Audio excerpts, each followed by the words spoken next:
Yes, ready. 80 words per minute. Start. यह कहना कि राज्यपाल अपने विवेक पर काम करता है, यह केवल कहने के लिए है, पूर्ण विराम। सच्चे अर्थों में वह अपनी इच्छा से काम नहीं करता है, वरन केंद्रीय सरकार के इशारे पर काम करता है, पूर्ण विराम।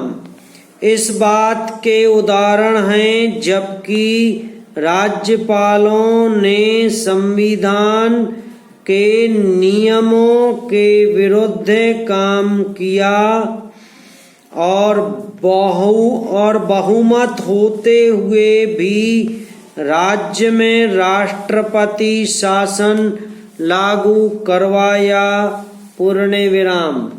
बाद में केंद्रीय सरकार ने पुनः उस राज्य में जनप्रतिनिधियों की सरकार स्थापित की और राष्ट्रपति शासन हटाया, पैरा।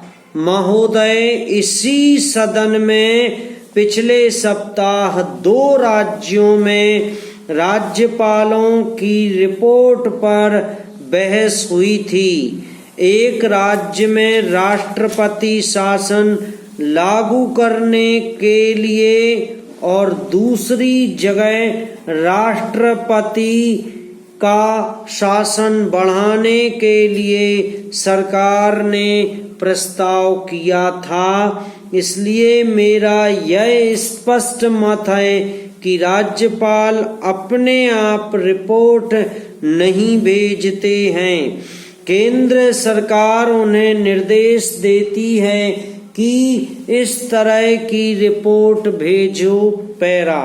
माननीय सभापति जी, रेल विभाग इस देश और सरकार का सबसे बड़ा विभाग है और इस देश के विकास के लिए या किसी भी देश के विकास के लिए रेलवे विभाग का बड़ा होना, इसका नियमित होना और इसका सक्षम होना बहुत ही आवश्यक है।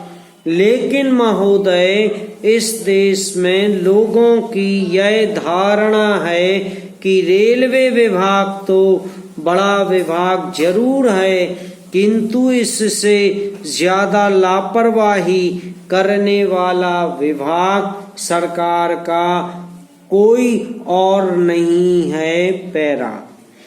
महोदय, रेलवे का जो विनियोग विधेयक रेल मंत्री ने प्रस्तुत किया है, इसमें उन्होंने कहा है कि चालू वित्तीय वर्ष के लिए रेलवे को सरकारी खजाने से और 200 करोड़ रुपया दिया जाए।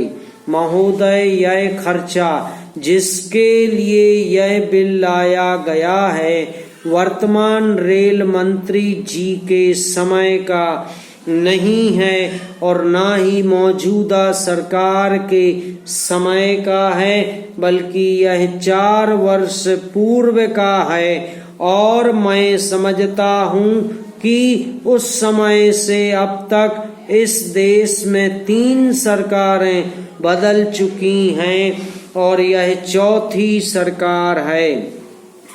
4 प्रधानमंत्री हो गए और 4 रेल मंत्री हो चुके हैं, लेकिन रेलवे विभाग ने इस पर ध्यान नहीं दिया कि उन्होंने यह 200 करोड़ रुपया बजट से अधिक गलत तरीकों से खर्च किया है। इसलिए इसकी वर्तमान संसद को मंजूरी नहीं देनी चाहिए, पैरा।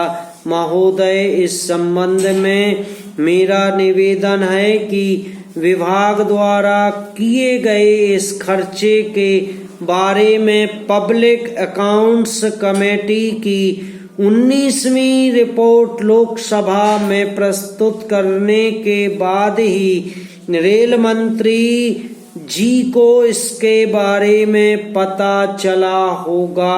समाप्त।